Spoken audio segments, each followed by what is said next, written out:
Straight out of Apple Park on June 9th. WWDC25, where Apple announces all their new operating systems and more.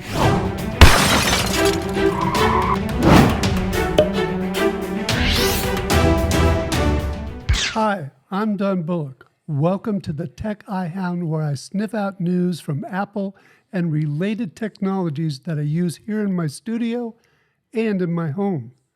Apple's annual WWDC event is almost here. It's where Apple introduces their operating system updates and often makes their big announcements for the upcoming year. First of all, I'd like to give Apple credit for announcing ahead of WWDC25 many new accessibility features for iOS 19. They do this every year as part of Global Accessibility Awareness Day, which is May 15th. This year, the list of features slated for later this year is especially comprehensive, encompassing a wide range of options for most accessibility categories. While Apple is not alone in providing a myriad of features in its phones for people who have accessibility issues, in my opinion, they are often in the forefront of providing such features.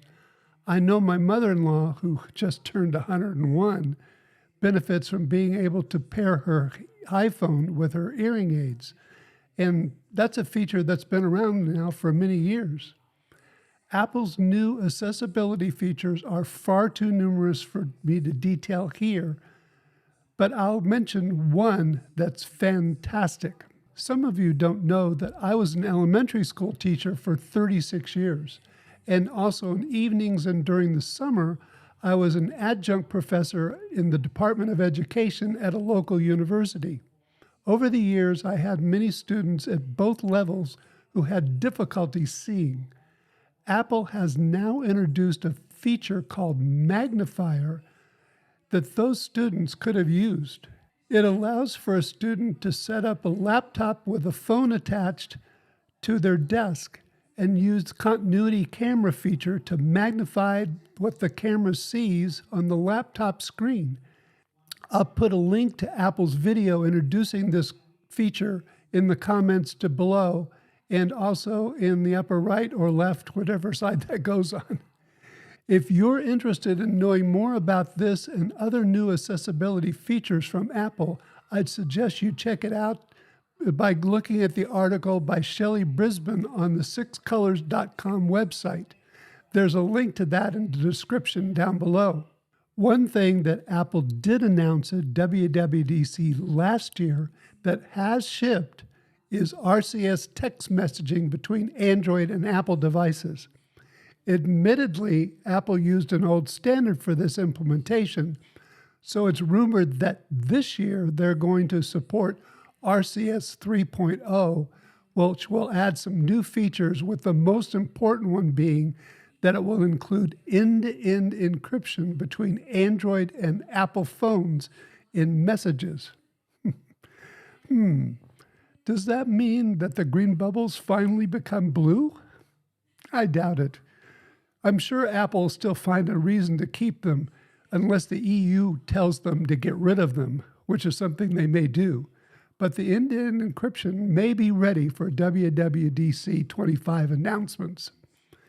In previous videos, I've been very critical of Apple for not delivering the features they introduced last year with Apple Intelligence. I've said my piece about that issue, except to say that we finally heard from Tim Cook on the subject. So in fairness, I'll add his response to all the rhetoric on this subject. During Apple's Q2 2025 financial call, Tim Cook is asked head-on why the new Siri was delayed and what the company has learned from that. He replies with a list of Apple Intelligent features that have launched, and on Siri, now here's the quote from Tim Cook, quote, "We need more time to complete our work on these features so they meet our high-quality bar." I'll leave it up to you to draw your own conclusions from Cook's statement. It appears that Apple is still fast-tracking the Vision line due to Tim Cook's fascination with the technology and a desire to create augmented reality glasses before Meta does. We're suddenly getting strong rumors of a Vision Pro 2, as if the Vision Pro 1 isn't enough. Now, don't get me started on that subject. I've already covered that in a video I created on Vision Pro's first birthday. There's a link to that in the description down below, and I have a link to it up above, wherever that is. But due to recent rumors, I'll just say that we may see a Vision Air that's lighter than the Vision Pro in midnight blue, similar to that of the MacBook Air. A lower price is hopeful. In addition, there are rumors about another Vision Pro that will be tethered to a Mac. Whether these are two separate Vision devices, we don't know. Unfortunately, due to the fact that most of the Vision group has been moved over to fix the issues with Siri, I seriously doubt we'll see any added Vision OS devices added at WWDC.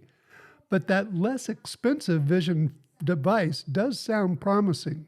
The new glass-like transparent look to iOS 19 that I mentioned in a previous video is still rumored to be coming along with the similar look throughout all of the Apple operating systems.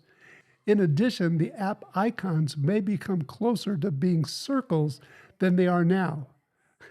This is part of a total iOS redesign that's going to be bigger than any others since a redesign of iOS 7, according to some. Something we may see at WWDC25, according to Bloomberg's Mark Gurman, is an upcoming iPad OS 19 overhaul. He says it will be more like Mac OS.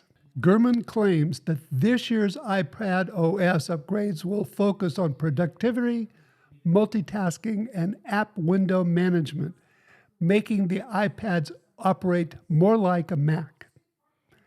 This has been a long time in the making. iPads have had hardware that far exceed their software capabilities for several years now. And it's something that definitely enthusiasts, especially people like me, would like to see. As part of this more like a Mac iPad OS, Mijun Bu, a fairly accurate Apple leaker, claims that when an iPad running on iPad OS 19 is connected to a Magic Keyboard, a Mac OS-like menu bar will appear on the screen.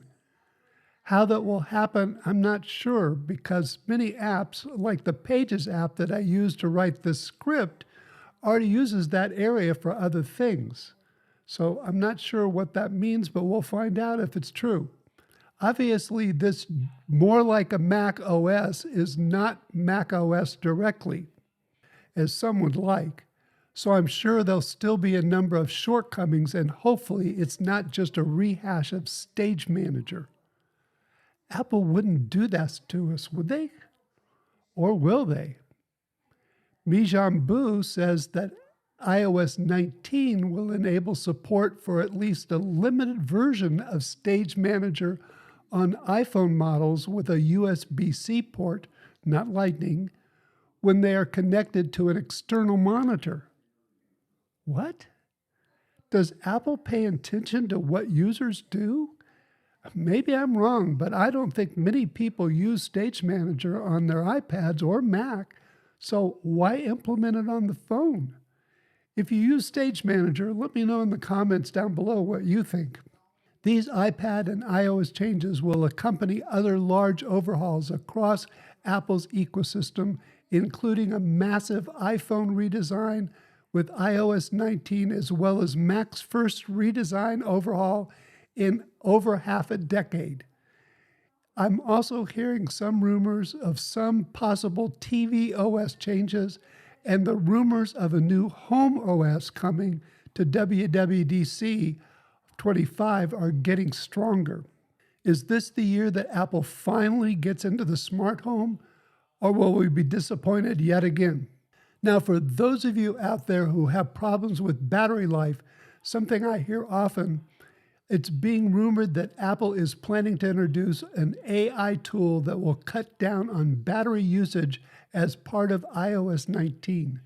Supposedly, AI will be used to analyze your history of battery usage and make some adjustments where possible to extend battery life by optimizing battery usage. This feature reportedly is being implemented due to the introduction of the new iPhone 17 Air, or whatever that's going to be called.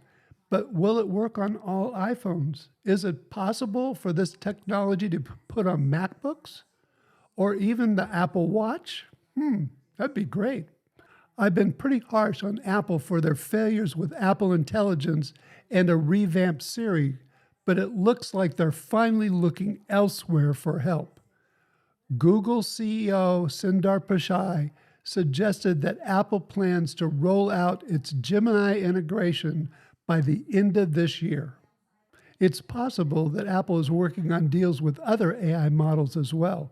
They're sort of admitting that they need help in this area. No doubt, Apple is behind and needs that AI help.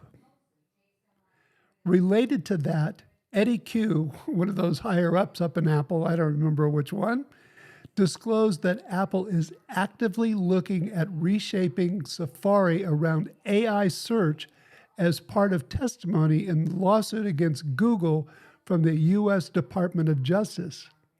Now, I've heard a lot of people are finding that these searches using AI are much better than traditional searches.